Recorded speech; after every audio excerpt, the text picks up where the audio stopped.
मेरो राम कहानी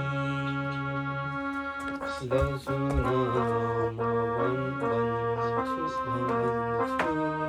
मेरो राम कहानी एक दिनको घाम सयौं